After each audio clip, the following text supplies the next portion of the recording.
ஆண்டவர் இன்னைக்கு கொடுத்த வாக்குத்தத்த வசனத்தை நம்ம இந்த முதல் நாள் கொடுத்த வாக்குத்தத்த வசனத்தை நம்ம வாசிக்க போகிறோம். எல்லாரும் எடுத்துக்கொள்ளலாம். ஆதியாகமம் 28வது அதிகாரத்திலே நமக்கு யாக்கோபுக்கு ஆண்டவர் கொடுத்த வாக்குத்தத்தத்தை ஆண்டவர் இன்னைக்கு நமக்கு தந்திருக்கிறார். ஆதியாகமம் 28வது அதிகாரத்தில் ஸ்தோத்திரம் 10வது 11வது 12வது வசனத்தை நம்ம வாசிக்க போறோம். யாக்கோபு பெயர்சபாவை விட்டு புறப்பட்டு ஆரானுக்கு போக பிரயாணம் பண்ணி ஓர் இடத்திலே வந்து சூரியன் அஸ்தமித்தபடியினால் அங்கே ராத்தங்கி அவ்விடத்து கற்களில் ஒன்றை எடுத்து தன் தலையின் கீழ் வைத்து அங்கே நித்திரை செய்யும்படி படுத்து கொண்டான். அங்கே அவன் ஒரு சொப்பனத்தை கண்டான். இதோ ஒரு ஏணி பூமியிலே வைக்கப்பட்டிருந்தது, அதன் நுனி வானத்தை எட்டி இருந்தது. அதிலே தேவதூதர்கள் ஏறுகிறவர்களும் இறங்குகிறவர்களுமாய் இருந்தார்கள். அதற்கு மேலாக கர்த்தர் நின்று, நான் உன் தகப்பனாகிய ஆபிரகாமின் தேவனும் ஈசாக்கின் தேவனுமாகிய கர்த்தர், நீ படுத்திருக்கிற பூமியை உனக்கும் உன் சந்ததிக்கும் தருவேன். உன் சன்னதி பூமியின் தூளை போல் இருக்கும். நீ மேற்கையும் கிழக்கேயும் வடக்கேயும் தெற்கேயும் பரம்புவாய். உனக்குள்ளும் உன் சந்ததிக்குள்ளும் பூமியின் வம்சங்கள் எல்லாம் ஆசீர்வதிக்கப்படும். அல்லேலூயா. ஆண்டவருடைய பிள்ளைகளே, இது ஆண்டவர் நம்முடைய தகப்பனாகிய யாக்கோபுக்கு கொடுக்கிற ஒரு நல்ல வார்த்தை. யாக்கோபு தன்னுடைய வாழ்க்கையிலே ஆசீர்வாதத்தை பெற்றுக்கொள்ளும்படியாக தன்னுடைய தாயாராலே கொஞ்சம் தவறாக நடத்தப்பட்டு, எப்படியாவது நான் மிகவும் குறைவுள்ளவனாயிருக்கிறேன். வேதம் யாக்கோபை குறித்து சொல்லுகிறது, அவன் குணசாலி, அவன் கூடாரவாசி. தன்னுடைய சகோதரனை போல அவனுக்கு வேட்டையாட தெரியாது. தன்னுடைய சகோதரனை போல அவனுக்கு தைரியம் இல்லை. ஒரு சாதுவான ஒரு மனிதனாக தன்னுடைய வீட்டிலே தன்னுடைய தகப்பனாருக்கும் தன்னுடைய தாயாருக்கும் ஒரு நல்ல குழந்தையாக அவன் வாழ்ந்தான். ஆனா எப்படியாவது தான் ஆசீர்வதிக்கப்பட வேண்டும் என்று அவன் நினைத்தான். அவனுடைய தாயார் நினைத்தார்கள், பெரியவனாவது போய் எங்கேயாவது போய் வேலை செஞ்சு இல்லைன்னா ஏதாவது காட்டுக்கு போய் அவன் சம்பாரிச்சிருவான் அப்படின்ற நம்பிக்கை அவங்களுக்கு இருந்துருச்சு. ஆனா இந்த யாக்கோபை குறித்து அவர்களுக்கு ஒரு நம்பிக்கையும் இல்லை. இவன் குணசாலியா இருக்கிறான், இவன் வீட்டிலேயே இருக்கிறான், இவன் எங்க போவான், என்ன செய்வான் அப்படின்னு அவன் மேல பரிதாபம் கொண்டு அவனுடைய சகோதரனுடைய ஆசீர்வாதத்தை திருட்டளவாய் வாங்குறதற்காக அவனை வழி நடத்துகிறார்கள். அவனும் போய் ஈசாக்கு தன்னுடைய தகப்பனாரிடத்துல போய் தகப்பன் கேட்கிறார், இவ்வளவு சீக்கிரமா உனக்கு எப்படிப்பா இந்த வேட்டை கிடைச்சிருச்சு அப்படின்னு சொல்லும் போது தன்னுடைய தகப்பனாரிடத்துல நிறைய பொய் சொல்றான். பொய் சொல்லி, நான் தான் ஏசா, என்ன அவனை தொட்டு பார்த்த உடனே அவனுடைய உடம்புல ஆட்டினுடைய அந்த தோல் போட்டிருந்ததுனால ரோமம் அவனுக்கு தெரிகிறது. அப்போ அந்த ஈசாக்கு அவனை யாக்கோபை ஆசீர்வதிக்கிறார். எல்லா ஆசீர்வாதத்தையும் அவன் வாங்கிட்டான். அவன் ஆசீர்வாதத்தை வாங்கின கொஞ்ச நேரத்துல ஏசா அங்க இருந்து நல்ல ஒரு பதார்த்தத்தோட தன்னுடைய தகப்பனாரை சந்திக்க வருகிறான். அப்போ அவனுடைய தகப்பனார் சொல்லிவிட்டார், ஐயோ நீன்னு நினைச்சுதான் நான் ஆசீர்வதிச்சேன், உன் தம்பி வந்து உன் ஆசீர்வாதத்தை எல்லாத்தையும் வாங்கிட்டு போயிட்டான். உடனே அவன் சொல்றான், என் தகப்பனே, ஒரு ஆசீர்வாதத்தை ஆகிலும் எனக்காக நீங்க விட்டு வைக்கலையா, எல்லாத்தையுமே அவனுக்கு கொடுத்துட்டீங்களா அப்படின்னு கேட்டா, அப்பா நீ ஏசாதான் அப்படின்னு நினைச்சு எல்லாத்தையுமே நான் அவனுக்கு கொடுத்துட்டேன். உடனே அந்த ஏசா தன்னுடைய தகப்பனாரிடத்துல கெஞ்சினான், என் தகப்பனே என்னையும் ஆசீர்வதிங்க, ஏதோ ஒரு ஆசீர்வாதத்தையாவது எனக்கு கொடுங்கன்னு கெஞ்சினான். தன்னுடைய தகப்பனாரிடத்துல இருந்து சாதாரணமான ஒரு ஆசீர்வாதத்தை வாங்கிட்டு அவனுடைய மனசுல சொல்லுது, இதை விட இவன் என்ன 2 விசை என்னை ஏமாத்திட்டான், 2 விசை என் வாழ்க்கையில கை வச்சுட்டான். ஒரு விசை சேஷ்டபுத்திர பாகத்தை என் கையில இருந்து கொஞ்சம் கூல காமிச்சு என்னுடைய ஆசீர்வாதத்தை புடுங்கிட்டான். 2வது விசை இப்பொழுது என்னுடைய தகப்பனாருடைய மொத்த ஆசீர்வாதத்தையும் அவன் எடுத்துட்டான். அதனால இனி இவனை உயிரோட வைக்க கூடாது. இவன் இனி உயிரோட இவனை வச்சா இவன் நம்மளையே கொன்றுவான்னு ஒரு தீர்மானம் போட்டு தன்னுடைய தகப்பன் என்றைக்கு மரிப்பாரோ அன்றைக்கு இவனையும் கொன்று விட வேண்டும் என்று தன்னுடைய மனதில் நினைக்கிறான். அவன் மேல பயங்கர கோபமா இருக்கிறதுனால அதை ஈசாக்கும் ரெபேக்கால் 2 பேரும் கேட்டு, இனி இவனை இந்த இடத்துல வச்சிருந்தா நல்லா இருக்காது, 2 பேரும் சண்டை போட்டு ஒரே நாள்ல 2 பேரும் செத்தாலும் செத்துருவாங்க அப்படின்ட்டு அந்த இளைய மகன் யாக்கோபு, ஒண்ணுமே தெரியாது அவனுக்கு, அவன் குணசாலி, அவன் கூடாரவாசி, அவனை கூட்டு எங்கேயாவது போப்பா, உன்னுடைய மாமனார் வீட்டுக்கு நீ போ, அங்க போய் கொஞ்ச நாள் இருந்துட்டு உன்னுடைய சகோதரனுடைய கோபம் தணிஞ்சதுக்கு அப்புறம் நாங்க சொல்றோம், அதுக்கப்புறம் வான்னு சொல்லி சில பதார்த்தங்களை அவனுக்கு வச்சு அவனை அனுப்பி விடுறாங்க. ஆனா அவனால போய் சேர முடியல. இப்போ இரவு ஆயிருச்சு, அவனால எங்கேயும் நடக்க முடியல. ஃபர்ஸ்ட் போல டிராவல் பண்ண அவங்களால இப்போ போல அவங்களால டிராவல் பண்ண முடியாது. அதனால ஒரு இடத்துல அவன் ராத்தங்க வேண்டும் என்று நினைக்கிறான். அந்த இடத்துல ஒரு கல்லை எடுத்து தன்னுடைய தலையில வச்சு அவன் தூங்குறதற்காக அந்த இடத்துல ட்ரை பண்ணும் போது ஆண்டவர் அந்த இடத்துல அவனுக்கு ஒரு சொப்பனத்தை கொடுக்கிறார். அந்த சொப்பனத்தை தான் நம்ம இந்த இடத்துல வாசிச்சோம். தன்னுடைய வாழ்க்கையிலே அவன் எந்த சூழ்நிலையிலே அந்த இடத்துல இருக்கிறான் அப்படின்னா, எதிர்காலத்தை குறித்த ஒரு நம்பிக்கையற்றவனாய், எதிர்காலத்தை குறித்து மிக பயப்பட்டவனாய். இதுவரைக்கும் நமக்கு அம்மா சாப்பாடு கொடுத்தாங்க, அப்பாவுடைய அரவணைப்புல இருந்தோம், இதுவரைக்கும் நம்முடைய வீட்டுல சொகுசான ஒரு வாழ்க்கை வாழ்ந்தோம். ஆனா இனி நம்ம கூட யார் இருக்க போறா, இனி நம்மளை யார் வழிநடத்த போறா, இனி எங்க போறோம், எத்தனை வருஷம் அங்க இருக்க போறோம், என்ன வேலை செய்ய போறோம், அவங்க நம்மளை ஏற்றுக்கொள்வார்களா ஏற்றுக்கொள்ள மாட்டார்களா என்று எதிர்காலத்தை குறித்து ஒரு மிக பயங்கரமான பயத்துல அவன் சிக்கி இருக்கும் போதுதான் ஆண்டவருடைய வார்த்தை வருது, உன் எதிர்காலத்தை குறித்து நீ பயப்பட வேணாப்பா, நீ பயப்பட வேணாம் என்று ஆண்டவர் அந்த வாக்கு தத்தத்தை அவனோடு பேசுகிறார். இந்த முதல் நாளிலே இந்த உபவாச ஜெபத்திற்கு வந்திருக்கிற ஆண்டவருடைய பிள்ளைகளை, உங்களுடைய அநேகருடைய வாழ்க்கையிலே எல்லா விதத்திலையும் நீங்கள் சந்தோஷமா இருக்கலாம். ஆனா உங்க எதிர்காலத்தை நினைக்கும் போது உங்களுக்கு கலக்கமா இருக்கலாம். என் எதிர்காலத்தை நினைக்கவே முடியாது. இன்னைக்கு உங்களுக்கு சாப்பாடு இருக்கிறது, இன்னைக்கு உங்களுக்கு துணிமணி இருக்கிறது, இன்னைக்கு யாரோ ஒருத்தர் உங்களுக்கு அடைக்கலம் கொடுக்கறாங்க, ஏதோ ஒரு இடத்துல அடைக்கலமா இருக்கிறீங்க, இன்னைக்கு உங்களுக்கு பலன் இருக்குது வேலை செய்யறதற்கு, இன்னைக்கு சுற்றி இருக்கிற சூழ்நிலை எல்லாம் உங்களுக்கு கொஞ்சம் பரவாயில்லாம இருக்குது, எல்லாரும் உங்க கூட இருக்கிறாங்க. ஆனா இன்னைக்கு இருக்கிற நிலைமை அல்ல, அடுத்த எதிர்காலத்தை நினைக்கும் போது உங்களுக்குள்ளே நிறைய பேருக்கு மனதிற்குள்ள பயம் வந்து விடுகிறது. நான் என்ன செய்ய போறேன், எப்படி என் காலத்தை நடத்த போறேன், இப்படியே இருந்தா என்னவாகும்?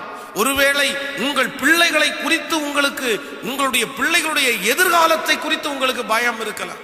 என் பிள்ளை இன்னைக்கு இப்படி இருக்கிறான், இன்னைக்கு நான் இருக்கிற அவனுக்கு சோறு கொடுக்குறேன், நான் இருக்கிற அவனை வழி நடத்துறேன், நான் இருக்கிற அவனுக்கு பாக்கெட் மணி கொடுக்குறேன், ஆனா என் காலம் தாண்டிருச்சுன்னா, என் காலம் முடிஞ்சிருச்சுன்னா என் பிள்ளையினுடைய எதிர்காலம் என்ன, என் பிள்ளையை யார் பார்க்க போறா, என் பிள்ளையை யார் நடத்த போகிறா என்றெல்லாம் உங்களுடைய மனதுல ரொம்ப கவலைகள் இருக்குமானால் ஆண்டவர் இந்த உபவாச ஜெபத்தை உங்களுக்காக தான் நியமித்திருக்கிறார், உங்களுக்காகத்தான் கர்த்தர் நியமித்திருக்கிறார்.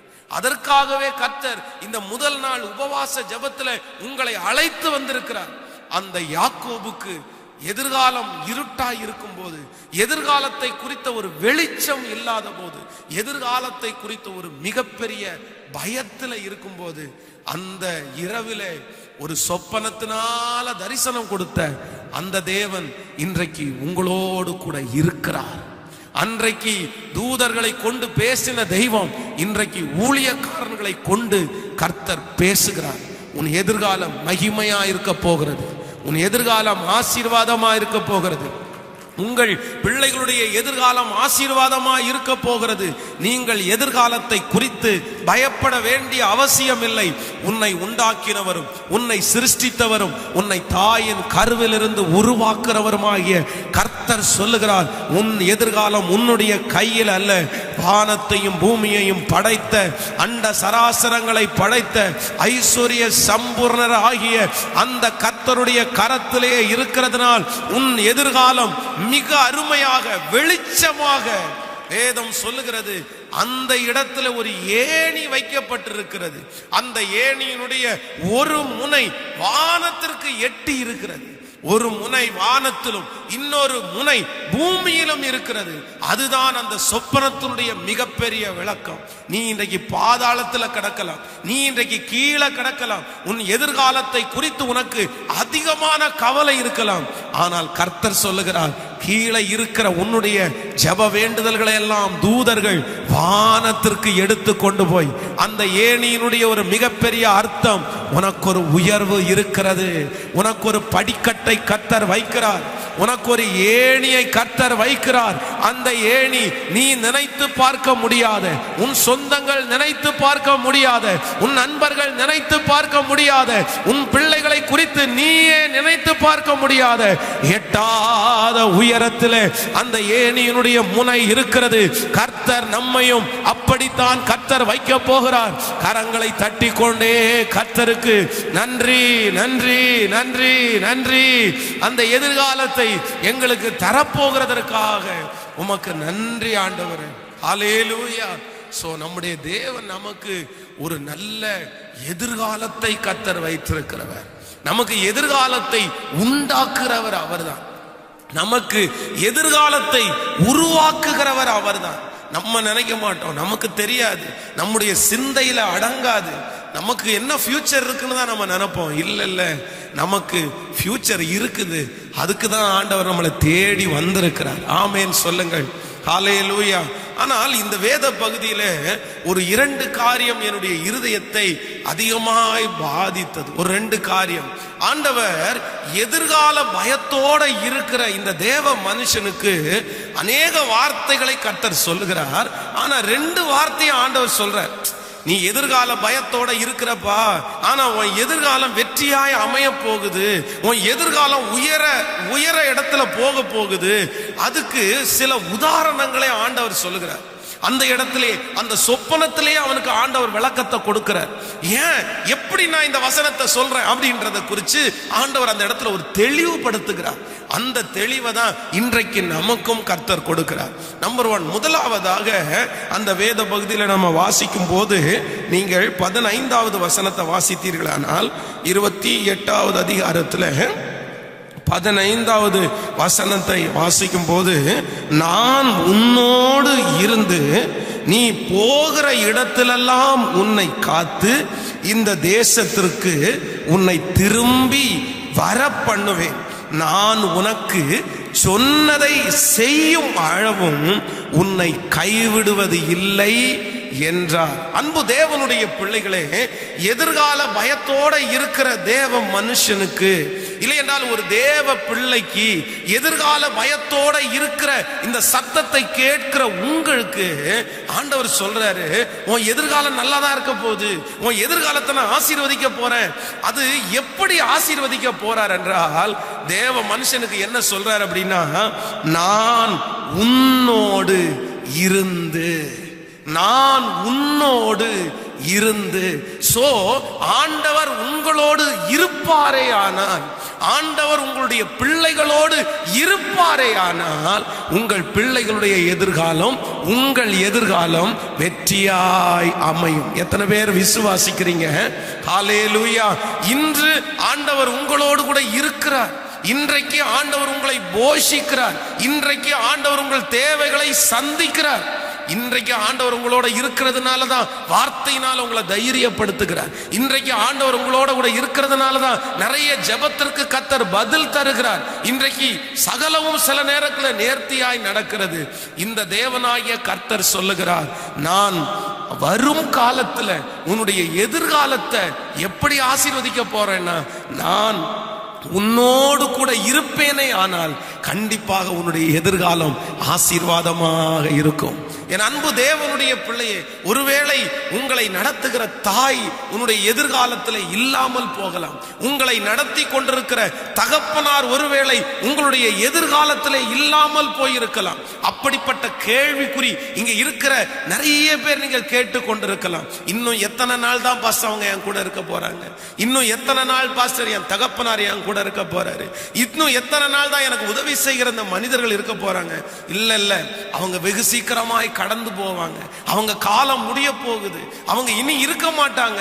ஆனா ஆண்டவர் உங்க கரத்தை பிடிச்சு சொல்றாரு, உன்னோடு கூட முடிவு பரியந்தம், மரண பரியந்தம், இந்த உலகத்துல இருக்கிற சகல நாட்களிலும் கர்த்தர் உங்களோடு கூட இருப்பேன் என்று வாக்கு கொடுக்கிறார்.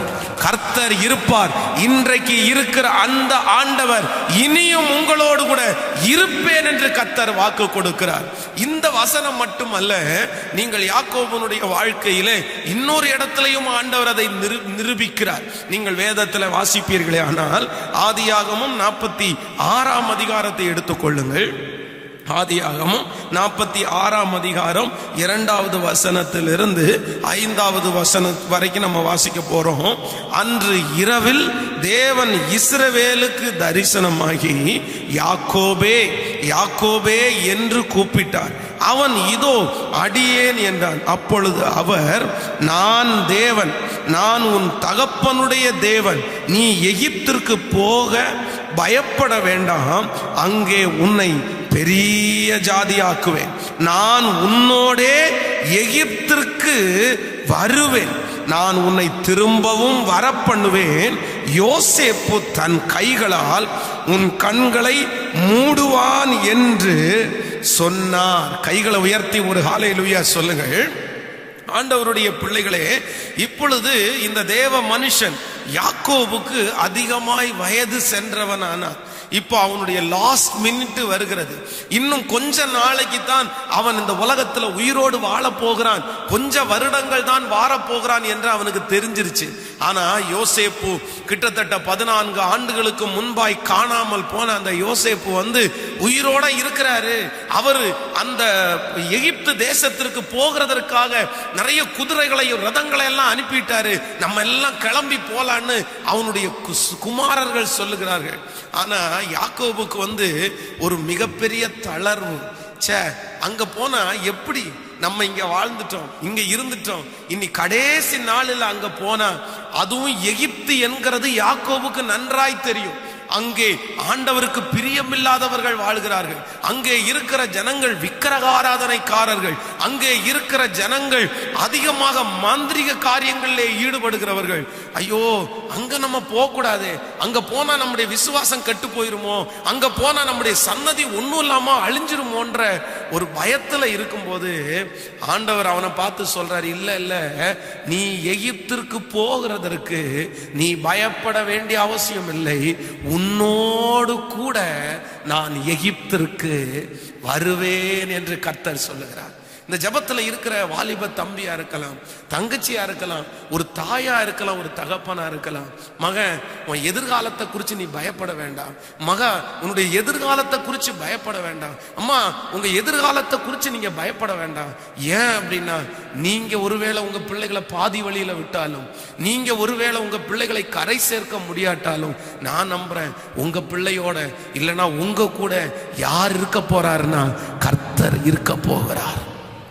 கர்த்தர் உங்க கூட இருக்கிறதுனால உங்க எதிர்காலம் கண்டிப்பாக கெட்டு போகாது. கர்த்தர் தான் உங்க வாழ்க்கையில முக்கியம். ஆண்டவர் தான் உங்களுக்கு முக்கியம். ஆண்டவர் இருப்பாரானால், நிறைவான ஆவியானவர், நிறைவான ஆண்டவர் உங்களுக்குள்ளே இருப்பாரானால், நான் சொல்லுகிறேன், உங்க எதிர்காலத்துல ஒரு குறைவையும் நீங்கள் காணவே மாட்டீர்கள். உங்க பிள்ளைகளுடைய வாழ்க்கையில ஒரு குறைவையும் நீங்கள் காணவே மாட்டீர்கள். சோ இந்த முதல் நாள் உபவாச ஜெபத்துல நீங்கள் ஜெபிக்க வேண்டிய ஜெபம், உங்கள் பிள்ளைகளுக்காக ஜெபிக்க வேண்டிய ஜெபம், ஆண்டவரே நீர் எங்களோடு கூட இருந்தால் போதும். எதிர்காலத்தை குறித்து பயப்படுகிறீர்களா? எதிர்காலத்தை குறித்து நீங்க இன்னைக்கு சொல்லுங்க ஆண்டவரிடத்துல, அப்பா, என் எதிர்காலத்தை குறித்து பயம் இல்லாம வாழ்றதற்கு ஒன்னே ஒரு ஜெபம் தான் இருக்குது, நீர் என்னோடு கூட இருப்பீராக. ஆமென் சொல்லுங்க. கர்த்தர் உங்களோடு கூட இருக்கும் போது வேலை அநேகருக்கு இல்லை என்றாலும் உங்களுக்கு வேலையை கர்த்தர் தருவார். கர்த்தர் உங்களோடு கூட இருப்பாரே ஆனால் உங்கள் கைகளிலே பணத்தை கர்த்தர் தருவார். கர்த்தர் உங்களோடு கூட இருப்பாரே ஆனால் எதிரிகள் உங்களை ஒன்றும் செய்ய முடியாது. கர்த்தர் உங்களோடு கூட இருப்பாரே ஆனால் வியாதிகள் உங்களை ஒன்றும் ஒன்றும் செய்யவே முடியாது. கர்த்தர் உங்களோடு கூட இருப்பாரே ஆனால் நீங்கள் அக்னியை தாண்டுவீர்கள், மதிலை தாண்டுவீர்கள், தண்ணீர்களை தாண்டுவீர்கள். வெள்ளங்கள் உங்களை சேதப்படுத்தவே மாட்டாது. சோ இந்த ஃபர்ஸ்ட் டேல நம்ம ஜெபிக்க வேண்டிய ஜெபம் என்னன்னா, எதிர்காலத்தை குறித்து பயம் வரும்போதெல்லாம் உங்க மனசு ஒன்ன சொல்லட்டும், நான் ஏன் எதிர்காலத்தை குறித்து பயப்படணும்? என் கூட எப்பவுமே யார் இருக்கா? சத்தமா சொல்லுங்க. ஏசப்பா என் கூடயே இருக்கிறார், கர்த்தர் என் கூட இருக்கிறாரு. அதனால அந்தந்த நேரத்தில் அந்தந்த காரியத்தை அவரே எனக்காக, கர்த்தர் எனக்காக யாவையும் செய்து முடிப்பார். எத்தனை பேர் ஆமோதிக்கிறீங்க? அதனால எதிர்காலத்தை குறித்து ஒரு தேவனுடைய பிள்ளை கவலைப்படவே கூடாது. இயேசு உங்களோடு கூட இருக்கிறார் என்கிற நிச்சயம் உங்களுக்கு இருக்கா? அப்போ நீங்க எதிர்காலத்தை குறித்து பயப்பட வேண்டாம்.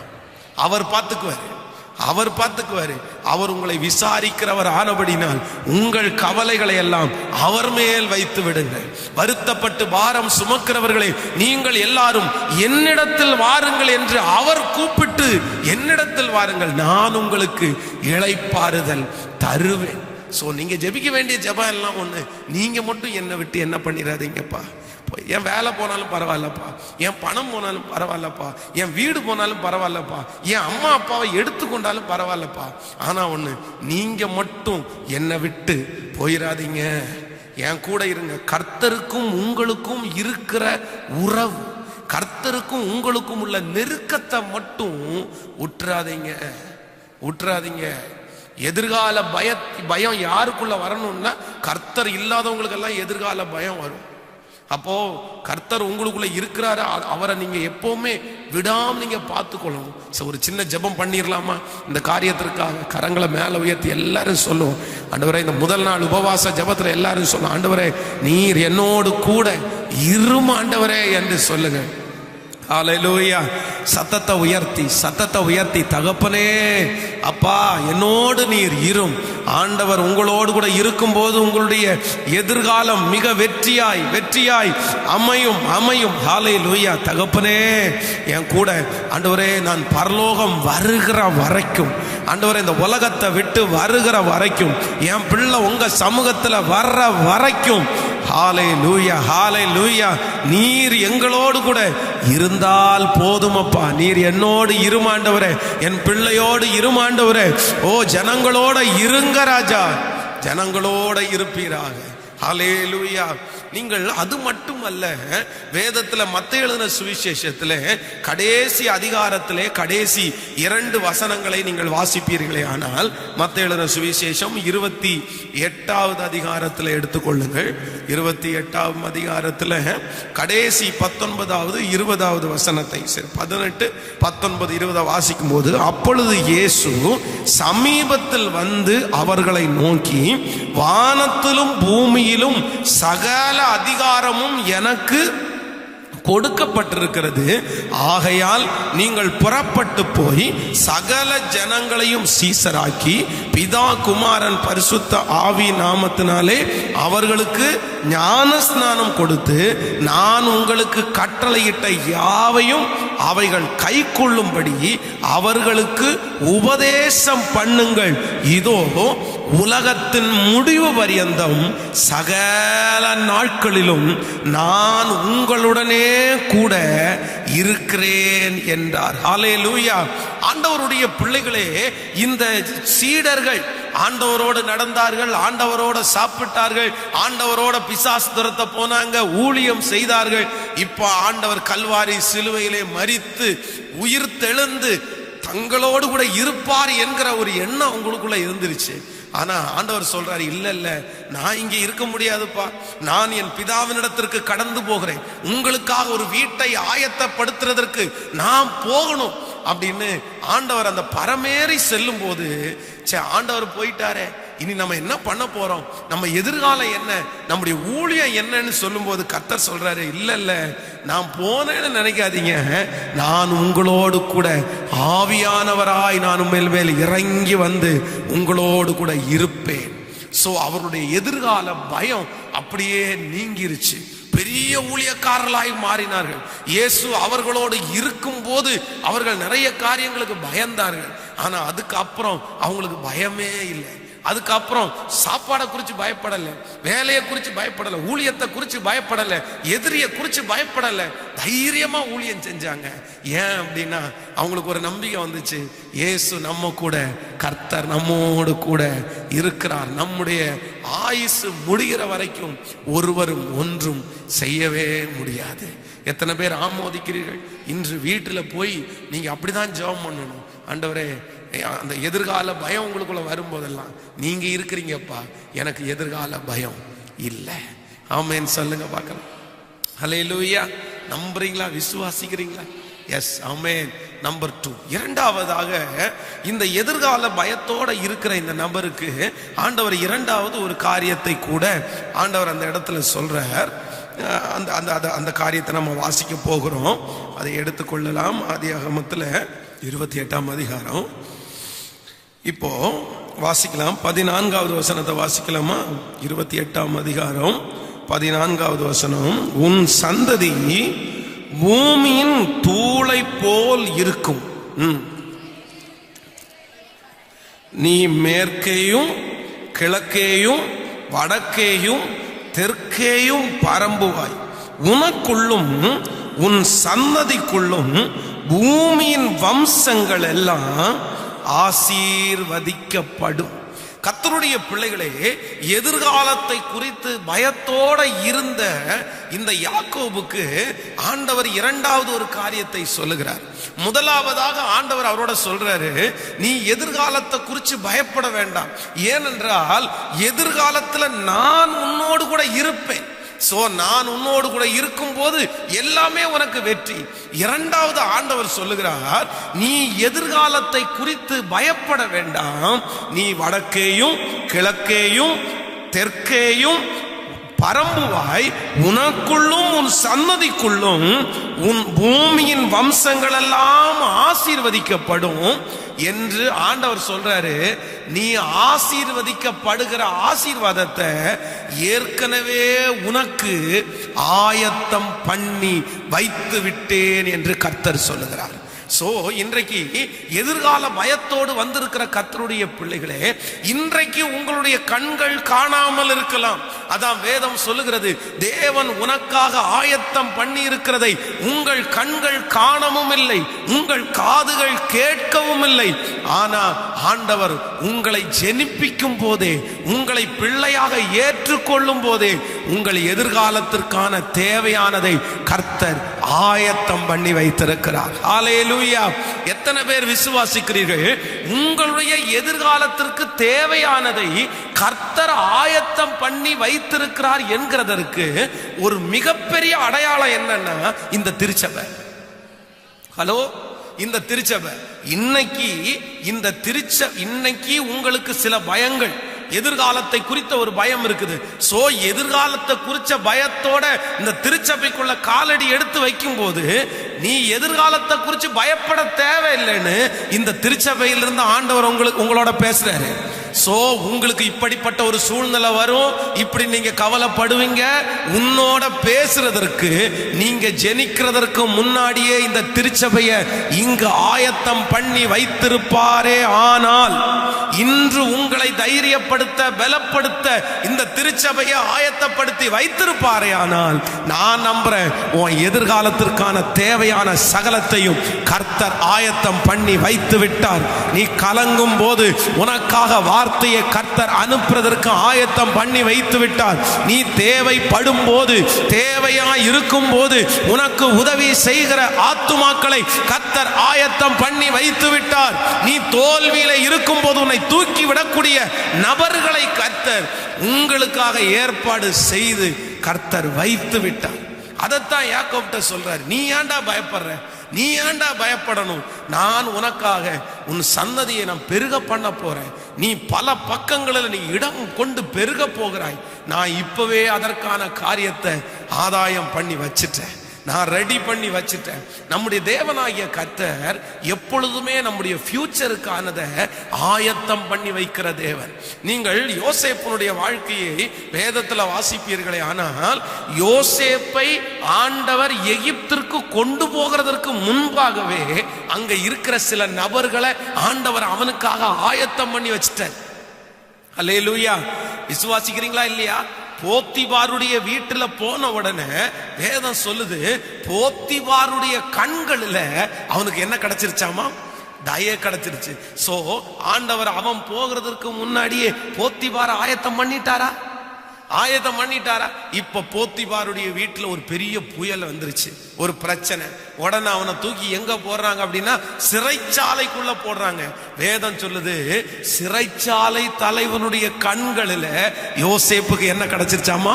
தயை கிடைத்ததுனாலே சிறைச்சாலை தலைவன் அங்க இருக்கிற எல்லா பொறுப்பையும் யார் கையில கொடுத்துட்டானமா? யோசேப்பு கையில. அங்கேயும் ஆண்டவர் சிறைச்சாலையில போகும்போது அங்கேயும் அவனுக்கான ஒரு நல்ல சுமூகமான வாழ்க்கையை கர்த்தர் ஆயத்தம் பண்ணி வச்சிருந்தாரா? அதற்கு பிறகு இவனுடைய விஷயத்தை ராஜாவினிடத்துல கொண்டு போய் சேர்க்கணும். யாராவது ஒருத்தர் கொண்டு போய் சேர்க்கணும். கொண்டு போய் சேர்க்கிறதுக்கு பானபாத்திரக்காரனுடைய தலைவனை சிறைச்சாலைக்கு அனுப்பி அவன் ஒரு சொப்பனத்தை பார்த்து அந்த சொப்பனத்திற்கு இவன் விளக்கம் சொல்லி அந்த விளக்கம் அவனுக்கு அதே மாதிரி நடந்து அவன் ராஜாவுக்கு முன்பாக பானபாத்திரக்காரனா இருக்கும் போது, ஐயோ சிறைச்சாலையில ஒருத்தர் ரொம்ப அழகா சொப்பனத்துக்கு விளக்கம் சொல்லுவானே, அவனை முதல்ல வர சொல்லுங்க, அவன் அழகா விளக்கம் சொல்லுவான்னு பானபாத்திரக்காரனுடைய தலைவன் ராஜாவுக்கு சொல்றதற்கு கர்த்தர் அவனை நியமிச்சு வச்சிருந்தாரா? சோ நான் என்ன நம்புறேன் அப்படின்னா, நமக்கு எல்லாத்தையும் கர்த்தர் என்ன செய்திருக்கிறார் என்றால் ஆயத்தம் பண்ணி, எனக்கு என்ன தேவையோ, எனக்கு என்ன வேண்டுமோ, நான் நம்புறேன் இந்த சர்ச் ஆஃப் காட் ஊழியத்திற்கு, இந்த சிட்டி சர்ச் ஆஃப் காட் ஊழியத்திற்கு இன்றைக்கு பல தேவைகளோடு தான் நம்ம இருக்கிறோம். கிட்டத்தட்ட நான் ஜெபிச்சுட்டே இருக்கிறேன், 15 ஆண்டுகளாக ஒரு வாடகை இடத்துல உட்கார்ந்து இருக்கோமே ஆண்டவரே, ஒரு சொந்த இடத்தை எப்ப ஆண்டவரே தரப்போறீங்க? நானும் என்னென்னமோ முயற்சி எடுத்தேன், ஆனா எத்தனை வருடமாவோ நம்ம ஜெபிச்சுட்டு இருக்கிறோம், ஆனா இதுவரைக்கும் அது கைகூடி வரல. இடம் ஆயத்தமா இருக்குது, ஆனா நமக்கு பணம் இன்னும் சேரல. ஆனா நான் நம்புறேன், இந்த வாக்குத்தத்தத்தை கொடுக்கும்போது நான் நம்புறேன், கர்த்தர் நமக்காக ஆயத்தம் பண்ணி வைத்திருக்கிறார். நமக்காய் ஒரு சொந்த இடத்திற்கான தேவைகளை கர்த்தர் ஆயத்தம் பண்ணி வச்சிட்டாரு. ஹல்லேலூயா. நம்முடைய திருச்சபைக்கு ஒரு எதிர்காலத்தை கர்த்தர் ஆயத்தம் பண்ணி வச்சிட்டாரு. கர்த்தர் வெகு சீக்கிரத்துல நம்முடைய கண்கள் காண கர்த்தர் அந்த மனிதர்களை எழுப்பி தருவார் என்று நான் நம்புறேன். கர்த்தர் எல்லாருடைய கரங்களிலிருந்தும் கர்த்தர் அதை எடுத்து நமக்கு அந்த இடத்தை நம்ம ராஜயோக்கியமா வாங்குறதற்கு சீக்கிரம் கர்த்தர் உதவி செய்வார். எத்தனை பேர் விசுவாசிக்கிறீங்க? ஹல்லேலூயா. சோ ஆண்டவர் நமக்கு கொடுக்கிற வாக்குத்தத்தம் எதிர்கால பயத்தோடு இருக்கிற ஒவ்வொரு ஜனங்களுக்கும் ஆண்டவர் கொடுக்கிற வார்த்தை, உன் எதிர்காலத்தை குறித்து பயப்பட வேண்டாம், அந்தந்த நாளுக்கு தேவையானதை நான் உனக்கு என்ன செய்திருக்கிறேன் என்றால் ஆயத்தப்படுத்தி இருக்கிறேன். நீங்கள் அது மட்டுமல்ல, நீங்கள் ராஜாக்களுடைய புஸ்தகத்திலே வாசிப்பீர்களே, ஆனால் 1 ராஜாக்களின் புஸ்தகத்தை எடுத்துக்கொள்ளலாம். 1 ராஜாக்களின் புஸ்தகம் 17ஆம் அதிகாரத்தை எடுத்துக்கொள்ளலாமா? 1 ராஜாக்களின் புஸ்தகம், ஸ்தோத்திரம், 17ஆம் அதிகாரம் 3வது வசனத்தை நம்ம வாசிக்க போகிறோம். 1 ராஜாக்களின் புஸ்தகம் 17வது அதிகாரத்தை எடுத்துக்கொள்ளுங்கள். 17ஆம் அதிகாரம் 3வது வசனத்திலிருந்து, நீ இவ்விடத்தை விட்டு கீழ் திசையை நோக்கி போய் யோர்தானுக்கு நேராக கேரி ஆற்றண்டையிலே ஒளிந்து கொண்டு அந்த ஆற்றின் தண்ணீரை குடிப்பாய், அங்கே உன்னை போஷிக்க காகங்களுக்கு கட்டளையிடுவேன் என்றார். அவன் போய் கர்த்தருடைய வார்த்தையின்படியே யோர்தானுக்கு நேராக கேரித்த ஆற்றண்டையிலே தங்கியிருந்தான். காகங்கள் அவனுக்கு விடியற் காலத்தில் அப்பமும் இறைச்சியும் சாயங்காலத்தில் அப்பமும் இறைச்சியும் கொண்டு வந்தது. தாகத்திற்கு அந்த ஆற்றின் தண்ணீரை குடித்தான். ஹல்லேலூயா. இங்க தீர்க்கதரிசியை குறித்து, திஸ்பியனாகிய எலியா என்கிற தீர்க்கதரிசியை குறித்து ஆண்டவர் சொல்றாரு, தேசத்துல பஞ்சம் வந்துருச்சுப்பா, ஆனா நான் உன்னை போஷிப்பேன், நீ போ, உனக்காக நான் அங்க எதை ஆயத்தம் பண்ணி வச்சிருக்கிறேன்? காகங்களை ஆயத்தம் பண்ணி வச்சிருக்கிறேன். தேவனுடைய ஊழியக்காரர் தேசத்துல இருக்கிற ஜனங்கள் எல்லாம் தண்ணி இல்லாம சாப்பாடு இல்லாம கஷ்டப்பட்டுட்டு இருக்காங்க. ஆனா ஆண்டவருடைய பிள்ளைய கர்த்தர் போஷிக்கிறதுக்கு எப்படி போஷிக்கிறாருன்னா, வெஜ்ஜில் இல்ல நான்வெஜ்ல போஷிக்கிறார். ஆமேன் சொல்லுங்க.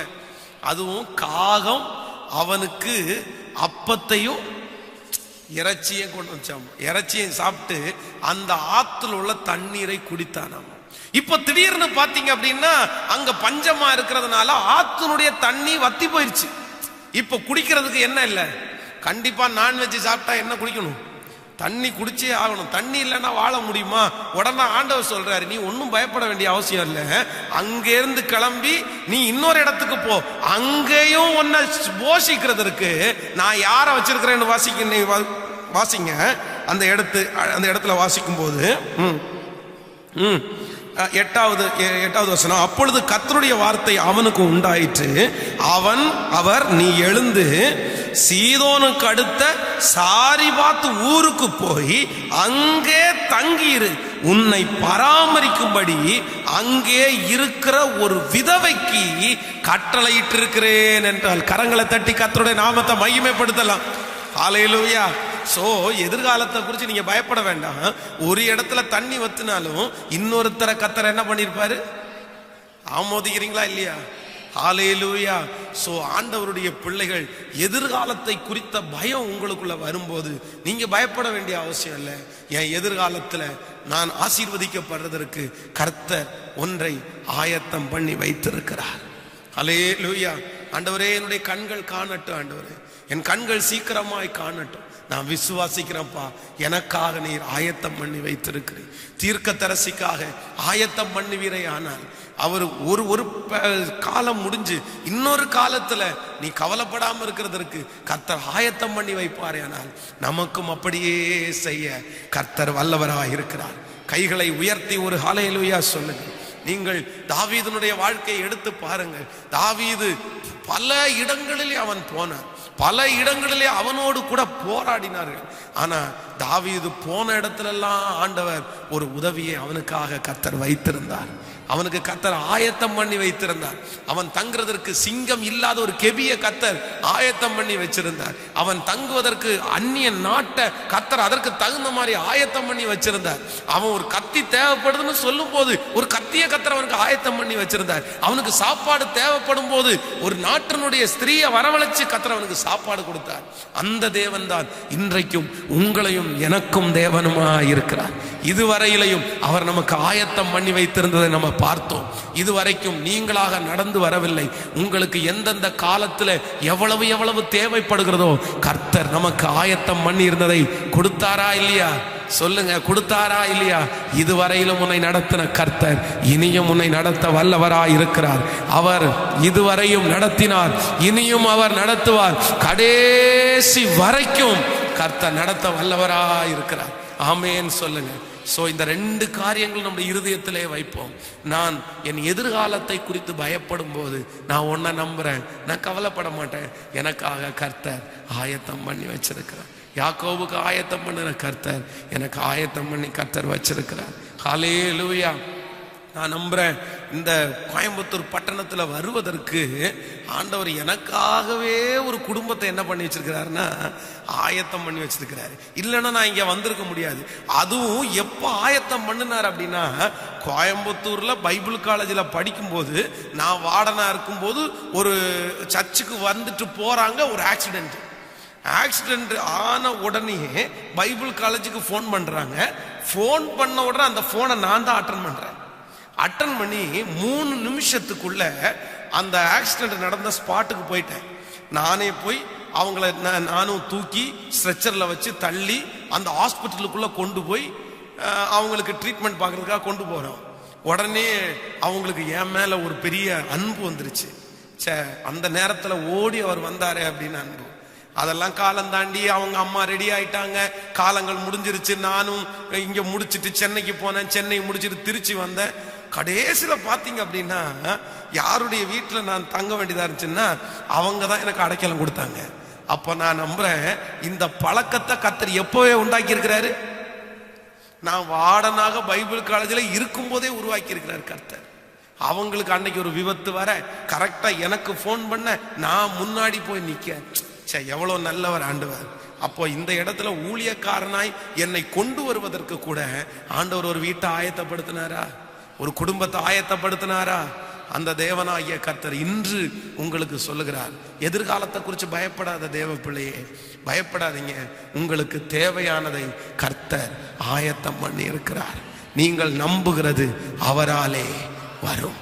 அவர் கொண்டு வந்து சேர்க்க வல்லவரா இருக்கிறார். என் பிள்ளையை நான் எப்படி படிக்க வச்சுவேன், என் பிள்ளையை நான் எப்படி கரை சேர்த்துவேன் என்றெல்லாம் பயப்படுகிறீர்களா? என் பிள்ளைக்கு என்ன எதிர்காலத்தை கொடுப்பேன்? நீங்க கொடுக்க வேண்டாம். உங்க பிள்ளைக்கு தேவையான சகலத்தையும் கர்த்தர் ஆயத்தம் பண்ணி கர்த்தர் வைத்திருக்கிறார். ஹல்லேலூயா. நம்புறேன்னு எத்தனை பேர் சொல்றீங்க? என் எதிர்காலம் கர்த்தருடைய கரத்திலே இருக்கிறது. சொல்லுங்க எல்லாரும் கையை மேல உயர்த்தி, என் காலங்கள் உம்முடைய கரத்திலே. தேவ மனுஷன் சொன்னது போல சொல்லுங்க, என் எதிர்காலம் உம்முடைய கரத்திலே இருக்கிறது. என் பிள்ளையினுடைய எதிர்காலம் உம்முடைய கரத்திலே இருக்கிறது. தேவ பிள்ளையே, உங்களுடைய எதிர்காலம், உங்கள் பிள்ளையினுடைய எதிர்காலம் கர்த்தர் கரத்திலே இருக்கிறது, நம்முடைய கரத்திலே அல்ல. ஆமென் சொல்லுங்கள். எல்லாரும் அப்படியே எழும்பி தேவ சமூகத்துல முன்பாய் கடந்து வந்து, தேங்க்யூ ஜீசஸ், நன்றி ஆண்டவரே, நம்முடைய காலங்கள் கர்த்தருடைய கரத்திலே இருக்கிறது. ஹல்லேலூயா. நம்முடைய பிள்ளைகளுடைய காலங்கள் யாருடைய கரத்துல இருக்குது? ஆமோதிக்கிறீங்களா இல்லையா? இன்னைக்கு நீங்க நோயாளியா பார்த்த பிள்ளை சாகிற வரைக்கும் நோயாளியா இருக்கும் நீங்க ஏன் நினைக்கிறீங்க? இல்ல உங்களுக்கு வந்திருக்கிற வியாதி அவனுக்கு வரும்னு நீங்க ஏன் நினைக்கிறீங்க? அப்படியெல்லாம் இல்லை, அப்படியெல்லாம் இல்லை. அவங்களுக்கு நல்ல ஃபியூச்சரை கர்த்தர் வச்சிருக்கிறார். இன்னைக்கு உங்களுக்கு இருக்கிறது சாகிற வரைக்கும் உங்களுக்கு தொடரணும்னு நீங்க ஏன் நினைக்கணும்? அப்படியெல்லாம் இல்லை. ஆண்டவர் நினைச்சாருன்னா இன்னைக்கு சர்ச்சில் இருந்து வீட்டுக்கு போறதுக்கு உள்ளேயே உங்க நிலைமைகளை மாற்றுறதுக்கு கர்த்தர் வல்லவரா இருக்கு. முடியுமா? முடியாது. ஆண்டவருக்கு அதெல்லாம் பெரிய விஷயமே இல்லை. அதனால ஆண்டவருடைய பிள்ளைகள், உங்க நிலைமையை பார்த்து நீங்க சோர்ந்து போகாதீங்க. ஆண்டவர் எப்ப வேணும்னாலும் சூழ்நிலையை கர்த்தர் மாற்றுவார். எனக்கு இன்னைக்கு இப்படிப்பட்ட சூழ்நிலை இருக்கு, நான் என்ன எதிர்காலம், இப்படியே போன என் வாழ்க்கை என்ன, அப்படியெல்லாம் இல்லை. ஆண்டவருக்கு மட்டும் பிரியமா வாழுங்க, ஆண்டவரோட நெருக்கமா வாழுங்க, ஆண்டவரை சார்ந்து கொள்ளுங்க. சோதனைன்றது விசுவாச பரீட்சை உங்களுக்கு வரும். கர்த்தர் விசுவாச பரீட்சையை உங்களுக்கு கொடுப்பார், உங்களை சோதிச்சு பார்ப்பார். எதுவுமே நடக்காதது மாதிரி இருக்கும், ஆனா நீங்க மறுதலிக்க கூடாது. நீங்க ஆண்டவரை உறுதியாய் பற்றி பிடிக்கணும். ஆண்டவரை ஆசீர்வாதத்திற்காக உங்களை பற்றி பிடிக்கல, நீர் உண்மை உள்ள தேவன் என்கிறதற்காக உங்களை பற்றி பிடிக்கிறேன் அப்படின்னு நீங்க ஆண்டவரை நெருங்கிட்டு இருக்கணும், விட்டுறவே கூடாது. அந்த பரீட்சை முடியும் பாருங்க, அதுக்கப்புறம் கர்த்தர் உங்களுக்காக ஆயத்தம் பண்ணி இருக்கிறத உங்க கண்ணுக்கு கர்த்தர் காண்பிப்பார். அதனால இன்று இருக்கிற நிலைமை நாளைக்கு உங்களுக்கு வரும்னு நீங்க நினைக்க கூடாது. ஆண்டவர் எப்பவும் மாற்றை 10 பேர் சொல்லியிருக்கலாம் இந்த நிலைமை உனக்கு மாறாதுன்னு. இல்ல, கர்த்தர் மாற்ற வல்லவரா இருக்கிறார். கைய மேல உயர்த்தி நம்புற ஆண்டவரேன்னு சொல்லு. எல்லாரும் கண்களை மூடி சத்தத்தை உயர்த்தி சொல்லுவோம். அப்பாவை பார்த்து, ஆண்டவரே, நீர் எனக்கு ஒரு நல்ல எதிர்காலத்தை வைத்திருக்கிறீர், நான் நம்புகிறேன். S Lord, price. என் பிள்ளைக்கு ஒரு எதிர்காலத்தை வைத்திருக்கிறீர். என் நிலைமை எப்படி நீடிக்காது. என்னை தூக்குவீர், என்னை நிறுத்துவீர், என்னை அலங்கரிப்பீர், என்னை சாட்சியாக நிறுத்துவீர். சத்தத்தை உயர்த்தி ஜெபிச்சுட்டே இருங்க. ரம் தல ஷோகார போர ஹதரரமா. இயேசு பெரியவர், இயேசு பெரியவர், இயேசு பெரியவர். ராஜாதி ராஜாவே. ஹல்லேலூயா. இதோ உன் பிள்ளையினுடைய எதிர்காலம் கட்டப்படுகிறது. இன்று உன் பிள்ளை புறக்கணிக்கப்பட்டவன் தான், இன்று உன் பிள்ளை உருப்படாதவன் என்று பேர் வாங்கினவன் தான், இன்று உன் பிள்ளை நிலைவரம் இல்லாதவன் தான். ஆனால் கர்த்தர் நல்ல ஒரு எதிர்காலத்தை உன் பிள்ளைக்கு கர்த்தர் வைப்பாராக. இயேசுவே நான் நம்புறேன், இயேசுவே நான் விசுவாசிக்கிறேன். ஹல்லேலூயா. நம்புறாண்டவரே, ஓ நம்புறாண்டவரே, நீரோ மாறாதவர், ஆண்டுகள் முடிவதில்லை. நீரோ மாறாதவர், ஆண்டுகள் முடிவ பாடுவோம். நீரோ மாறாதவர், ஆண்டுகள் முடிவதில்லை. நம்பிக்கையோடு நீரோ மாறாதவர், ஆண்டுகள் முடிவதில்லை. சட்டங்கள் மாறலாம், திட்டங்கள் மாறலாம், உலகமே மாறலாம், கர்த்தர் நீர் மாறாதவர். சட்டங்கள் மாறலாம், திட்டங்கள் மாறலாம், உலகமே மாறலாம்.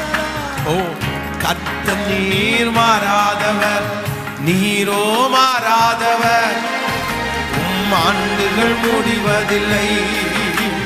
நீரோ மாறாதவர், ஆண்டுகள் முடிவதில்லை. காலங்கள் மாறலாம், காட்சிகள் மாறலாம், கனவுகள் மாறலாம், கர்த்தர் நீர் மாற. பாடுங்க பார்க்கலாம். காலங்கள் மாறலாம், காட்சிகள் மாறலாம், கனவுகள் மாறலாம், கர்த்தர் நீர். கரங்களை மேல தட்டி நீரோ மாறாதவர். அப்பா, இப்போ இப்போ உங்க வாக்கு தத்தத்தை நான் ரிசீவ் பண்றேன். உங்க வாக்கு தத்தத்தை என் பிள்ளைகளுக்குள்ள அனுப்புறேன். இந்த ஜபத்துல எத்தனை பேர் இருக்கிறாங்களோ அவர்களுக்கு ஒரு வெற்றியான எதிர்காலம். எதிர்காலம் ராஜா, எதிர்காலத்தை குறிச்சு பயந்து வந்திருக்கிற பிள்ளைய பாருங்க, அந்த தாயார பாருங்க, அந்த சிஸ்டரை பாருங்க, அங்க பிரதரை பாருங்கப்பா. டாடி டாடி டாடி, எங்களுக்கு இருக்கிற ஒரே ஒரு நம்பிக்கை நீங்க மட்டும்தான்ப்பா, நீங்க மட்டும்தான்ப்பா, நீங்க மட்டும்தான்ப்பா. எங்களுக்கு இருக்கிற ஒரே ஒரு நம்பிக்கை நீங்க மட்டும்தான்ப்பா. எங்க பிள்ளைகளுக்கு இருக்கிற ஒரே நம்பிக்கை நீங்க மட்டும்தான் சுவாமி, நீங்க மட்டும்தான் சுவாமி. எங்க காலங்கள் உங்க கரத்தில் அல்லவோ இருக்கு, எங்கள் காலங்கள் உம்முடைய கரத்தில் அல்லவோ இருக்குது, எங்கள் காலங்கள் உம்முடைய கரத்தில் அல்லவோ இருக்கிறது. இப்போ இந்த ஜபத்தில் இருக்கிற ஒவ்வொரு பிள்ளைகளுக்கும் ஒரு வெற்றியுள்ள எதிர்காலம், பிரகாசம் உள்ள எதிர்காலம், ஒரு ஏணி, ஒரு ஏணி. எஸ், இன்றைக்கு பள்ளத்துல கடந்தாலும், இன்று பூமியில கடந்தாலும், என் பிள்ளை வானத்தை தொடர எதிர்காலம், உன்னதத்துல உட்கார்ற எதிர்காலம், ராஜாக்களோடு உட்கார்ற எதிர்காலம், பூமியில பெரிய பெரிய மனிதர்களோடு தேவனோடு இருக்கிற ஒரு எதிர்காலம். கண்ணீர் இல்லாத, கவலை இல்லாத, வியாதி இல்லாத, பயம் இல்லாத ஒரு எதிர்காலம் இப்ப இந்த ஜபத்துல இருக்கிற ஒவ்வொரு பிள்ளைகளுக்கும் கடந்து வரட்டும். ரிசீவ், கடந்து வரட்டும் அப்பா, கடந்து வரட்டும் அப்பா. மனதில் இருக்கிற எதிர்கால பயங்கள் மாறுவதாக, எதிர்கால பயங்கள் மாறுவதாக. இப்ப இயேசுவின் நாமத்தினால பிள்ளைகளை குறித்து எதிர்காலத்தில் இருக்கிற பயங்கள் மாறுவதாக.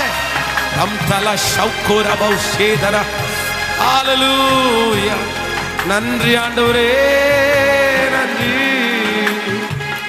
கோடி நன்றி அப்பா, நன்றி ராஜா. இன்னைக்கே இவ்வளவு கடினமா இருக்குது, இன்றைக்கு ஒரு நாளை தாண்டதே வருத்தமா இருக்குது. டெய்லி காலையில எழும்பும் போதெல்லாம் அவங்க மனசு இதை மட்டும்தான்ப்பா சொல்லுது. நாளைக்கு எப்படி கடத்த போறேன், நாளானைக்கு எப்படி நான் வாழ போறேன். அப்பா ராஜா, ராஜா, அதுதான்ப்பா அவங்களுடைய மனசு, அதத்தான்ப்பா அவன் மனசு சொல்லுது.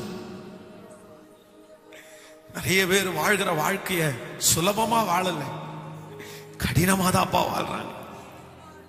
இப்படியே போயிட்டு இருந்தா நான் என்ன செய்வேன், என் ஃபியூச்சர் என்ன, என் எதிர்காலம் என்ன? டாடி, உங்க வார்த்தையை தான் நான் விசுவாசிக்கிறோம் டாடி. நீங்க வார்த்தையில உண்மை உள்ளவர் ஆச்சே அப்பா. நீ வாக்குத்தத்தத்தை கொடுத்தா ஆம் என்றும் ஆமேன் என்றும் நிறைவேற்றுவேன் என்று சொன்னீரே ராஜா. டாடி, இப்ப இந்த ஜபத்துல இருக்கிற பிள்ளைகளுக்கு ஒரு வெற்றியான எதிர்காலம், ஒரு ஆசீர்வாதமான எதிர்காலம். ஹalleluya, ஹalleluya, ஹalleluya. கொடுங்கப்பா, கொடுங்கப்பா. இன்னைக்கு அந்த அற்புதம் நடக்கட்டும் சாமி. இன்னையிலிருந்து அவங்க எதிர்காலத்துல இறங்குபடி இல்லை, இன்னையிலிருந்து ஏறுபடியா இருக்கட்டும்பா. இப்போ அவங்களுக்கு முன்னாடி வைக்கப்படுகிற அந்த படியில அவங்க ஏறட்டும்.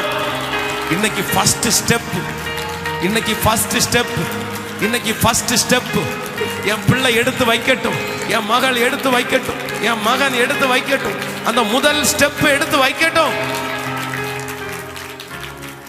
நன்றி ராஜா, ஜெபங்களை கேட்கிறதற்காக நன்றி. இந்த இடத்திற்கு நேராய் கரங்களை நீட்டி ஆண்டவர் நமக்கு ஒரு சொந்த இடத்தை கர்த்தர் தரணும். அதுக்கு பெரிய தேவைகள் இருக்கிறது. அதற்காய் கொடுக்கிற ஜனங்களை கர்த்தர் எழுப்பி தரணும். ஆண்டவர் நமக்காக அதை இவ்வளவு நாளும் வச்சிருக்கிறார். அதை சீக்கிரமா ராஜயோக்கியமா நம்ம வாங்கணும். டாடி, ரொம்ப பெரிய தொகைப்பா, எங்களால முடியாதப்பா, நீங்க தான் செய்யணும். நீங்க அதற்கான காரியங்களை எங்களுக்கு கட்டளை இடுவீராகப்பா. உங்க பாதத்துல நாங்க தாழ்த்துறோம். தொடர்ந்து இந்த ஊழியத்தை நிறைவேற்ற எங்களுக்கு எல்லாருக்கும் பலன் தான்.